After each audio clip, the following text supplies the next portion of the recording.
Okay, Congressman Thank you, Chairman. Raps. Anyway, before I ask Police Staff Sergeant again, Casino, actually not only those who died and wounded, also those police officials, no?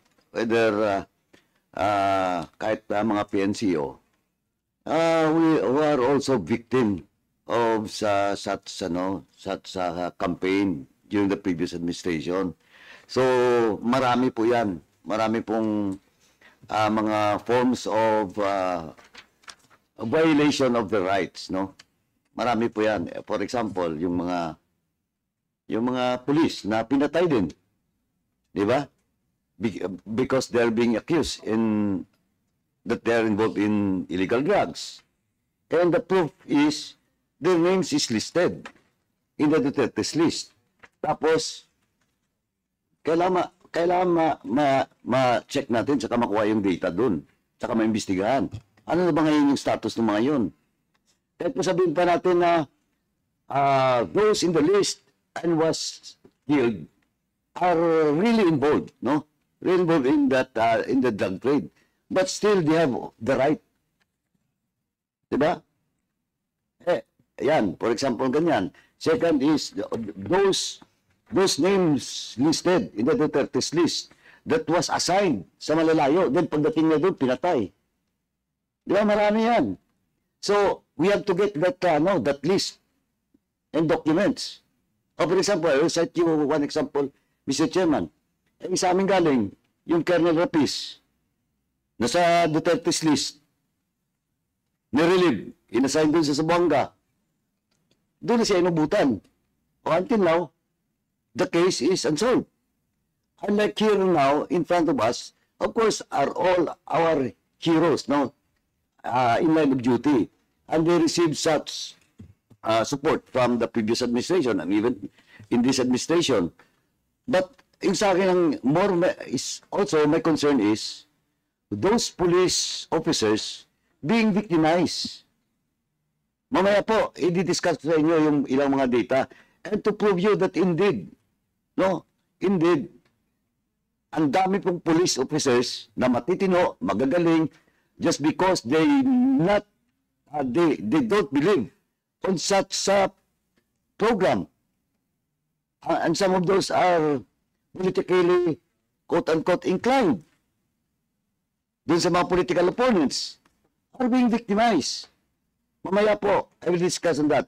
Now, Police Staff Sergeant, bago ka lumayo doon sa issue na, I wanted to show something lang. Tapos yung muna yung casino. Balik ko lang. May relation to doon sa sinabi mo. Mamaya, pinakita out ko lang yun just to make the point that all those witnesses now in front of us are witnesses that was wounded in line of duty. Tama? In line of duty, legitimate operations against drugs. Di ba? Illegal drug trade.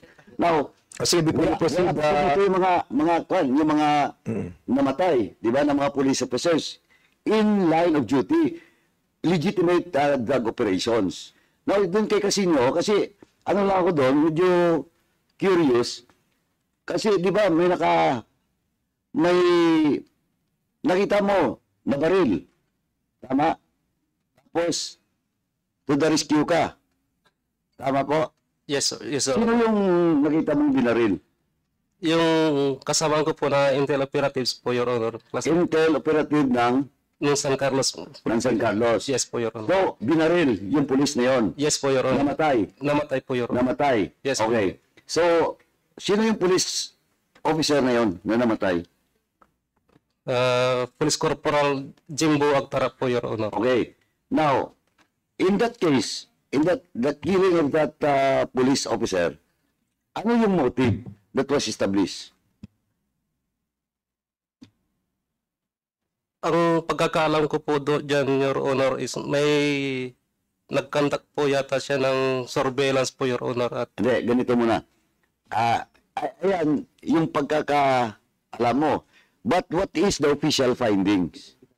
Kasi we have to check that Kung he's conducting surveillance operation, for what? Now, next is, bakit, sabi mo ngayon may kaso, di ba? You have a pending case with regards to the 3 alleged assailant. Tama? Yes, Your Honor. Okay. Now, paano mo natutukoy na yung tatlo mismo? Yun. Yun sila. Yung isa po doon po, Your Honor, is na nakilala ko po talaga, Your Honor. At How did you know him? yung pamaril po sa akin po, Your Honor. At kasi nilabas po niya yung body niya po niya, Your Honor, doon sa passenger side po, Your Honor. So, na-identify mo, na-idean mo, nung nagkabarilan na. Yes, Your Honor. Okay. So, mga gun for hire, na-establish ngayon. Yes, Your Honor. Gun for hire connected in what? Sa ano? Sa drugs po, Your Sa Honor. drugs. Okay, anyway. So, most probably, but of course, this is not conclusive. Ito lang yung maring teorya, kaya kailangan natin makuha yung case na yan. So, maring teorya is, nagsasurveillance yung police na yon, yung namatay ba? Namatay siya? Yes, Your Honor. Yung namatay, nagsasurveillance in relation to drug operation. Tama. But of course, it all still depends on the actual investigation and the motive established in that killing, di ba? Tama. Yes. Okay. Mr. Chairman, dapat lang talaga yung mga namatay na mga nasugatan in line of duty, dapat talaga suportahan. Because we want to encourage our police personnel and officers not to do their duty diligently at the same time and for the love of country, for peace and order, no? So, I salute all those victims, no? Or not victims, but all those police officials that was wounded and some of them killed in line of duty and in legitimate operations. Dapat talaga suportahan. But again, my also concern is those police officials that was dismissed, that was incarcerated, that was some of them died because they are in the list or the terrorist list. Yun po yung isang concern ko dito. Kasi mamaya't maya po, Mr. Chairman, as I have said, I will present to you some data with regards to medyo ito mabuti nandito yung Napolcom, no? Para magkaalam-alaman na. Kasi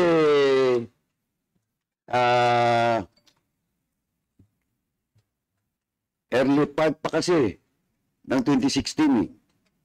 Ibig sabihin, that time, those allegedly in the terrorist list ng mga police officials, hindi pa talaga naman proven eh. Kasi kakaupo lang ni Duterte. But nandun sila sa listahan. And unfortunately, some of them were killed. No? Nirelieve, inassigned. Pagdating doon sa assignment, malalayo, patay. And I mentioned about a certain Colonel Rapis from my home province. Allegedly, involving drugs, nasa drug list ni Duterte, inassign sa Zamboanga, sa Mindanao, few months after, namatay. So that's only example. And other police officials also na kinasuhan or pinaimbestigahan, tapos may admin case. Unfortunately, some of those ang nakakatawa pa dahil hindi na sumunod sa quota. Kulang ang quota. Ano ka? The mere quota, tinatakan agad na related na involved sa drug trade. Dahil kulang ang quota. So, Mr. Chairman, again, mamaya po, after siguro ng mga witnesses, I will present to you just one of the many cases, no? One of the many cases na kawawa po. Kawawa. Well, in fact, yung isa pa pala, Mr. Chairman, mayroon ba nga mga police officials yun sa Piyaw that time? No? They narrated to me. No? Nagkataon lang na taga-amin, magje-general pa, kawawa, class 84. Nilagay doon sa Piyaw. Tapos pinapauwi. Kulang na humawak doon sa gate na hindi lumabas sa krame because they know for the fact that pag lumabas sila doon, patay sila. Just like what happens in all those, some of those officials. And daming kaso. Oh, Mr. Chairman, I will also mention, Colonel Ebrio, now, former Chief of Police of Bacolod City, now General, kawawa rin yun, biktima rin yun. I do not know him. I do not know his background. But gusto ko nga, Mr. Chairman, next hearing, papatawag ko yan. Why? Because he was relieved in Bacolod City because of that failed ambush of the #1 councilor of Bacolod City during the time. Fortunately, nabuhay. A certain councilor, Kanotan, the owner of Compistuan, a very popular high resort in Negros Occidental and Bacolod City. Inambush, nabuhay. Of course, being the victim is a councilor, what will I do as a chief of police? I make sure the safety of that councilor, pinadala ng police para ma-secure. Baka abutan pa sa ospital. Nalaman ni Duterte. Few days after, nandun sa LPC Hotel, sa Bacolod City, nag-grant. Nandun pa yung chief of police. Making sure the security of the president. Nag-grant. Pinagalitan. Pinagmumura in public. Yung Colonel Abreu that time. Few days after, pinarelieve. Because of what happened in Kanotan. But, for the record, the name of Kanotan was delisted few months after. By whom? By the president. Because it was recommended by Espinido. When Espinido was assigned Bacolod City, clear po yung pangalan. Ano ngayon yung he never even asked for apology to that police officer. Ngayon, ewan ko lang, general na yun, but napihaw ka because you're just doing your job, hindi mo alam na mga operatiba yon galing Manila or galing somewhere else. Di ba? Yung mga ganon. Kaya, Mr. Chairman, So, in other words, maraming reason. Chairman Caraps, they are also victims. Yeah. Well, but, Why not move Mr. Chairman, Para ma-invite in sila. particular, but I have a lot of police officers to be invited, and even a Polcom next hearing. Now, Mr. Chairman, I move to invite, I do not know now if he is now general or retired na. Hindi pa. General Pardo, Ano po? o si General Torre. Sir, class 95 po. He's currently the deputy chief of the PPDC, sir. He's holding the rank of police colonel, sir. Police colonel pa rin? Yes, sir. Saan siya naka-assign? Sir, sa PPDC, sir. 95 Class police colonel pa rin? Yes po, sir. So, will be 7 ka, ma'am, di ba? 96 po, sir. 96? Yes, sir. Oh, 95 siya, Colonel pa rin siya. colonel pa rin Yes siya? po, sir. Anyway, Mr. Chairman, I move that we invite Police Colonel Ebrio on the next hearing. Okay, we'll be inviting Colonel mamaya po. the next hearing. Mamaya. Again, Mr. Chairman, I just want to state na, of course, sinasabi ko, we need to support all those killed, the families of all those killed and wounded police officers. Saludo ako sa kanila because they died in line of duty defending this country against illegal drugs. But still, Mr. Chairman, hindi po natin dapat makalimutan yung mga police officials na biktima din. Well, Yes. some of them, kinamatayan na lang yung kaso nila sa Napolcom. And ngayon, some of them, may mga pending cases doon sa on appeal sa CEC, ang iba siguro nasa Court of Appeals. So, sinasabi mo, Chairman Caraps, there are those na mga police officials that suffered as well, natanggal sa serbisyo because of they were listed on the drug list? Yes. Yung sinasabi ko nga eh. Now, you want to discuss it? I will discuss it. I'm just confused kasi a while ago we were discussing yung mga victims that may mga nasugatan, namatayan, and this one that you are trying to mention right now are those policemen who were dismissed or either may kaso pa right now because they were listed on the drug list. Yes, correct. Well, in fact, ito for the record, I will not mention muna yung name. Well, in fact, yung isa dyan, yung isa kilala ko talaga, class 97, and I told you, some of the class 97 is involved, 96 is involved, but there are a lot, and most of class 97 and 96 are police officials na talaga magagaling. Well, in fact, 97, nauna pa nga magkapitan. May isa dyan, nauna pa nga magkapitan kay General Torre. And all those 96, mas mauna pa siya. Can you mention the name? Para po, Tapos pa naging major. for transparency. Pero pagdating ni Duterte, as president, 2016, kinargaan din sa drug list. I mention now, Police, Lieutenant Colonel, Ipil Viñas, taga Iloilo po. Oh, and you check, I have now the service record of all those police officials. I'm not saying that all of those 214 na may mga kaso administratively, malilinis po. Pero let us see. Let us see all those cases, especially ngayon. Bago rin Vice Chairman ng Napolcom. Maraming iskandalo po. Some of them under duress. Napilitan pong pirmahan yung investigation because they are being pressured na nakakataas the time. Now we have to validate that, Chairman Caraps, no? So we will be inviting those people that were under duress. If I may, Chairman Caraps, so try to mention or try to tell us or invite those people who are connected with this sort of harassment or putting them under duress. Because if indeed they were compelled to sign yung pong kanilang pagpasok do sa listahan ng mga nasa drug list, then at least malaman po ng committee ito. So we'll be asking you to mention or to invite those personalities. Siguro kay General Torre, no? Yung pong well, si IDG po kayo ngayon, di po ba? And are you conducting several investigation pertaining to all these cases ng mga kapulisan po natin na may kaso right now? But before you proceed, no, that you would like to acknowledge the presence of Congressman Paulo Ortega of La Union and Congressman Bambi Amano of Misamis Oriental. Welcome, sir. Sige, go ahead, General. Sir, what we are looking at right now are the cold cases, the suspected to be on the AJK, sir, yung offshoot ng ating AJK investigation in the previous hearings.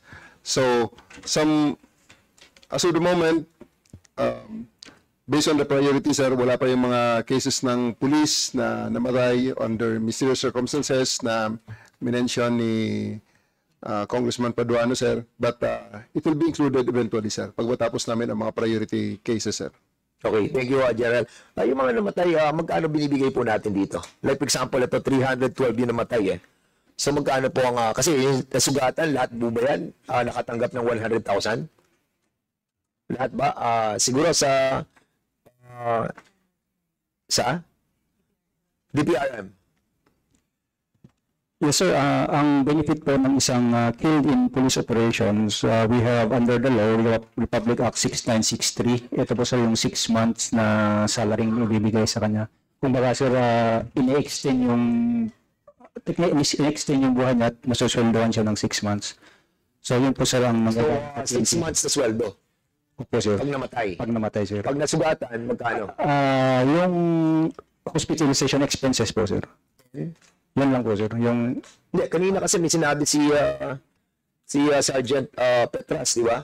Na nakatanggap siya ng 100,000. Sa hospitalization yun? yes, sir. Yes, sir. Sa hospitalization yun. The 100,000 came from the Comprehensive Social Benefits Program under EO 110. So kasama na yung hospitalization doon. Basta 100, hindi sir, iba pa yung, kasi iba itong benefit niya ng 100,000, iba yung reimbursement ng hospitalization Okay, expenses. separate. Separate yun. Opo, sir. Okay, sa namatayan, magkano ang binibigay natin? 6 months. Di ba? At sa mga nakasuhan, kanya-kanya. Tama po, sir. Kanya-kanya. Sir. Ayun ang problem. Ay, sige, BC, the new Vice Chairman of Napolcom, Attorney Ricardo Bernabe. Congratulations and you are recognized. Thank you, Mr. Chair. If I may just add lang po, no, yun po kasing death benefits to the killed in action ng mga policemen, under po yun ng Napolcom. So, meron po kami mga benefits na binibigay sa kanila. Ito po yung gratuity, lump sum po ng 1 year salary. And then, meron po silang burial expense na 3 months salary. And then po yung monthly pension and medical reimbursement of the actual medical expenses with actual receipts. So yun pong mga wounded naman po na nag-result sa... Rico, ano to, 1 year salary doon sa mga namatay? Yes po, sir. At monthly pension? Yes, monthly pension. And then? And then meron pong burial expense na equivalent po ng 3 months salary. Okay. And then medical reimbursement po of the actual medical expenses supported by official receipts. Yung may mga kaso?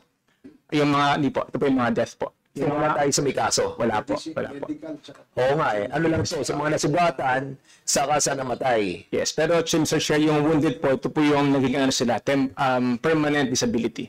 Pag po yung mga wounded lang, wala rin po sa NAPOLCOM. But yun nga, so, kasi yung policy ng former government is to help, di ba?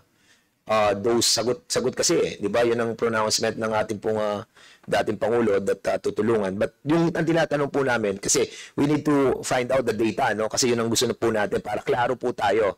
Huwag tayo maakusahan dito. So, doon sa mga may kaso na 214, 398 na kasalukuyan may kaso at 195 na natanggal, wala tayong tinutulong sa legal expenses. Under NAPOLCOM po, Mr. Chair, wala po kami yung legal fund that no assistance given. No assistance. Yes. Mr. Chairman, Sige, Chairman Barbers, please. matanong ko lang din sa PNP, no? Kung sa NAPOLCOM, wala only on medical, no? Medical expenses. Kumbaga, may reimbursement, may burial, but nothing on the legal, no? Okay. So, what about the PNP? Do you have an item in your budget na merong for legal assistance dun sa mga police officers that are charged administratively and or criminally? So, meron po ba kayong legal assistance fund dyan? Sir, there is a certain amount allocated for the PNP legal assistance, but this is really not enough to cover all the PNP personnel facing service-related cases, sir. Would you know how much is the figure of the legal assistance fund?